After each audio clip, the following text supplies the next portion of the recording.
Madam President, distinguished friends on this side, and learned friends. Madam President, just for the record, it is an honor for me to be here as your advocate number 1056 of 1979. I actually missed being admitted in 1978 because I had to go for some postgraduate work in Cyprus. Otherwise, it would perhaps have given further meaning to what I'm just about to say. I've had my practicing certificate for the last 46 years, including when I served as our beloved country's 10th Vice President between 2008 and 2013. So there's been no break, even as Vice President. I just took out. And I want to advise those of us in public service, please don't give up your practice. That is your fallback position. If you become, even if you become like my friend Macau, some advisor.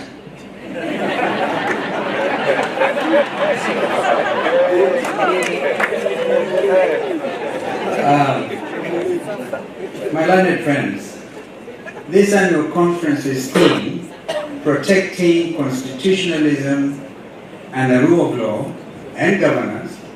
It's not just timely.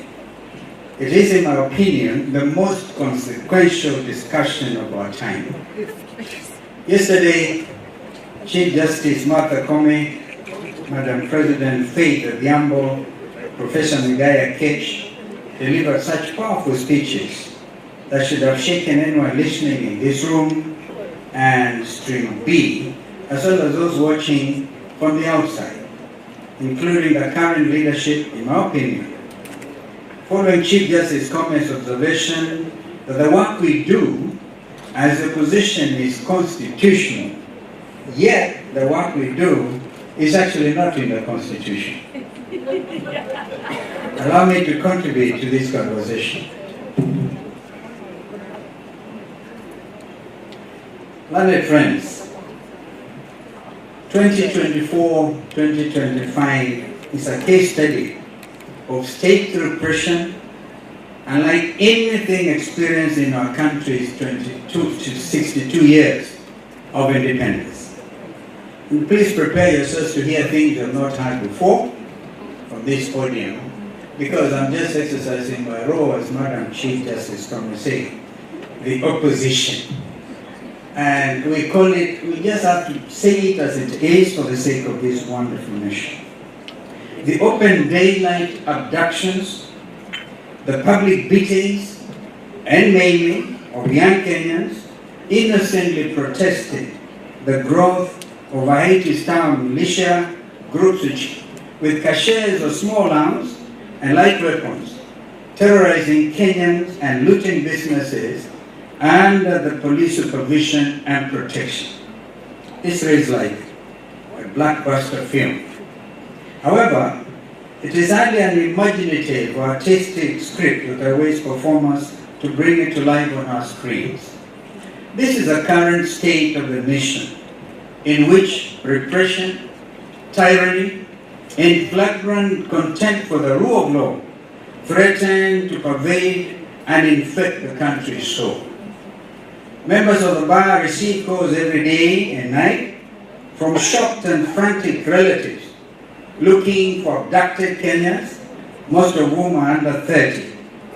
Their crime was using social media to openly voice their shock, their rage, and incredulity of a renegade state, because it exercised the fundamental liberties guaranteed under Constitution 2010, and more specifically, as you all know, Article 37 of the Constitution. They are regarded like terrorists and charged under the Prevention of Terrorism Act, POTA, and persecuted like criminals. Not long ago, a few young Kenyans came to my office and spent time narrating their traumatic experiences with abduction and torture to me.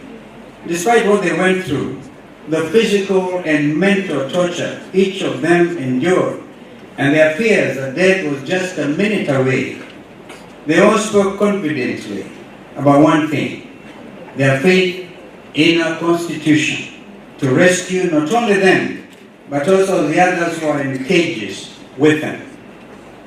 It is that faith in the sanctity and supremacy of our Constitution that protects Kenya from becoming a failed state.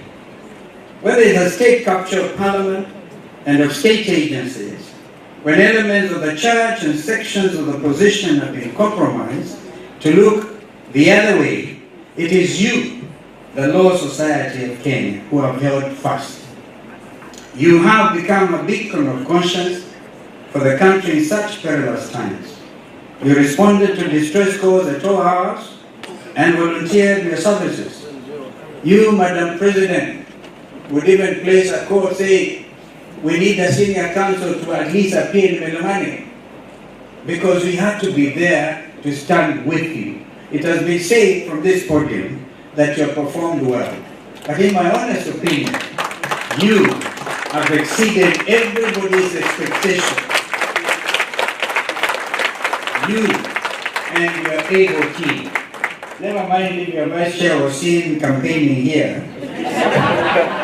Please forgive him. I've appeared with Kabata in committee, that prison, the anti-terrorism court, just next to committee maximum prison, in order to give these young Kenyans, put in them fear of their lives, so they will never again want to take into consideration their liberties under the Constitution. As united opposition, we have also taken firm and decisive action because we're saying enough is enough. I heard President RUTO say enough is enough in another context. I want to tell you that one of the things that President RUTO has done is to call for a joint PG, parliamentary group meeting, between ODM and UDA. It is within their right to do so. But let them be distant. If indeed I see the Secretary General of ODM here, Senator Sifuna.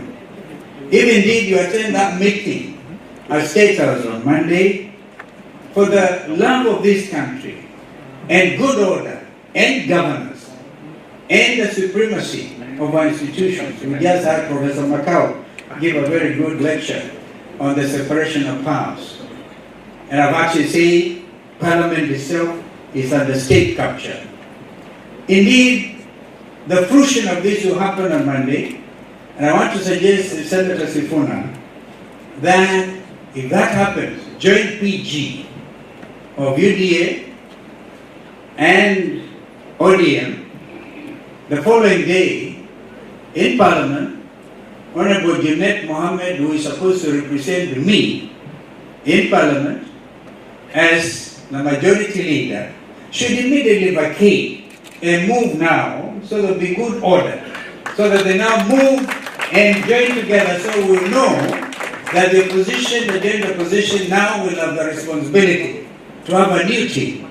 We are very able young legislators, like Babu Owino, who was just in here. Because of this regime's,